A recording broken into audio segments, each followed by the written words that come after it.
Shocking video there of just some of the events that unfolded in downtown Madison yesterday. Just within the last half hour, another crash reported on East Washington Avenue and Zaire Road.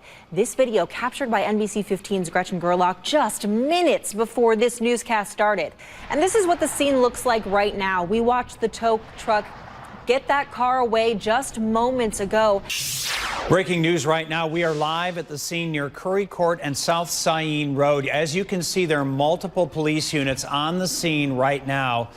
We are working to get you more information. Our crew there are Michelle Beck and Chief Photojournalist Jeremy Nichols. They're working to find out what is going on. We've had people message us about all those squads, and now we're seeing them for ourselves here live. Breaking news right now. Within the last 30 minutes, we've learned a body has been found in Grand Teton National Park in Wyoming. Authorities were focusing on that area for any sign of missing 22-year-old Gabby Petito. You may have heard of this case. The FBI's Denver field office says authorities are going to hold a news conference. They'll be stepping up to that podium in just a matter of minutes. Authorities are holding a news conference right now. We're going to listen in here. This is regarding 22-year-old Gabby Petito's disappearance at Grand Teton National Park. They have found a body. Let's listen in here. The National Park Service. Earlier today, human remains were discovered, consistent with the description of Gabby Petito. New information now into our newsroom. Within the last 20 minutes, 10 people are dead in Boulder, Colorado tonight. Tracking gun violence. At least 6 more people are dead following 2 mass shootings in Texas and South Carolina over the past 2 days. In Texas, just today, a gunman opened fire at an industrial park, taking a life. Right now, the fire at the chem tool plant in Rockton, Illinois is still burning, and this is just 5 miles away from Beloit. Yeah, the scene there bears some similarities to another fire. Those are just 2 of the 11 charges former Atlanta police officer Garrett Rolfe is now facing for the death of Rayshard Brooks. And Rolfe's attorneys have responded to the charges, saying his actions at the Wendy's in Atlanta was justified. This morning, we have at least 6 different angles of the deadly shooting. We know officers were first called to that shelter for a medical call, but they went inside after hearing gunshots. Atlanta police say 6 of the victims are women of Asian descent. This is the man police believe is responsible, 21-year-old Robert Aaron. He's currently being held at the Cherokee County Adult Detention Center. But as investigators work to pin down a motive, our Michelle Beck is live in the newsroom. Tonight, we have new details on who these teens were, how they were honored, and neighborhood safety at the crash site in our team coverage. Our Elise Romas, Taj Mahal, Brittany Urban, Gabriella Rusk, they've all been keeping an eye on the polls as those ballots are counted. So let's go ahead and start with Gabriella Rusk. Let's take a closer look at those results so far. That race called for the incumbent, Joe Parisi. Let's look at the race for Monona Mayor. You would rank your favorites from 1st to 5th. If one candidate gets the majority of first place votes, the election is over. I just want to show you on the map where all of this is going on. Now, those remains were found here in Cottage Grove, about 15 miles away from where the couple is from. Starting next week, flying from here to here will not be in the cards. Milwaukee is in the red or high category, and that's reflected in cases too. You can see in Milwaukee this dark blue area. These are 2 separate cases in 2 different counties. We are familiar with the charges in the Waukesha County, 6 counts of first-degree intentional homicide. Tonight we're focusing on previous charges in Milwaukee County. There he faces 2nd-degree reckless endangering safety, among others. Now, this impacts Warner Park Beach. Let's zoom in here for you to name just one. NBC15's Michelle Beck is live in the newsroom. And Michelle, you were at the center's first vaccine clinic.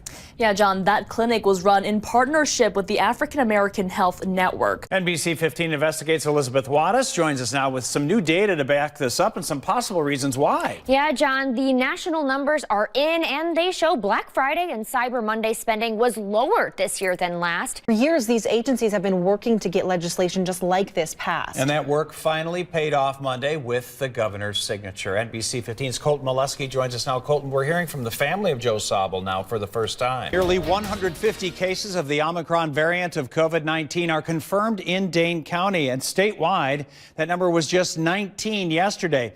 Tonight, we are focusing on the impact on our youngest Wisconsinites. And as numbers trend in the wrong direction, NBC15's Colton Molesky. Many businesses want to revitalize their historic downtown area, and they're taking matters into their own hands. These spots in green, those are the temporary encampment zones as authorized by the city. These are the potential locations for bus stops along State Street. That's right where this white ring right here. So for reference, that's about the height of the Statue of Liberty. The 7-day average of new cases continues its steady increase. You're looking at that 7-day average over the past 7 days, going back to last Tuesday. Another 2,700 cases of COVID-19 are confirmed in Wisconsin. About 56% of Wisconsinites have at least one dose of the vaccine. Our first case of COVID-19 was confirmed back on February 5th. 2020. We cross 100 cases just over a month later on March 18th of 2020. 1,010 days later, 10,000 in May of that same year.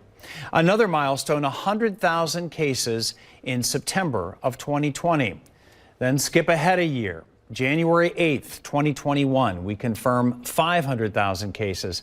Now, it would take about another year to confirm 1 million on New Year's Day of 2022. Are you looking at buying a home? You're not alone. The housing market in Dane County is on fire right now. Homes are selling fast, and people are competing to outbid each other, sometimes offering way more money. The homeless encampment at Rindall Park exploded in population over the summer. Dozens of people are still living there now. Hello again, everybody, and welcome to week 2 of the Friday Football Blitz, a very special Thursday edition, as a lot of area schools move games up because of Good Friday. Our sports team is counting down to tip-off right now. You can see them hard at work. Sports director Mike Jocks will join us later in this newscast with an update from the court. The Packers win. Our building in green and gold tonight to celebrate. Thank you so much for joining us. I'm Maria Lizignoli. And I'm John Stofflet. How about that game? We're going to check in with our crew in Green Bay in just a few minutes. Well, hazy, hot, and humid conditions, that's what we are going to be dealing with as we head through the remainder of the week. That was the message from meteorologist Brian Dukes just 1 week ago. Now, that's all about to change. Let's head back to Brian now. We're tracking some wet spots on the roads. Let's look at this one. It's 12 and 18 at Park Street. Here's a live look at the temperature gauge outside our station tonight. We are still tracking road conditions for you this morning, and another round of snow coming this weekend. Charlie is working to bring you the latest information right now. We have Isabel in the studio. Good morning, Isabel. Good morning, Tim. All right, we also have James Parrish in for Charlie. All right, first though, we want to start with Megan Rystad. Megan is in the news.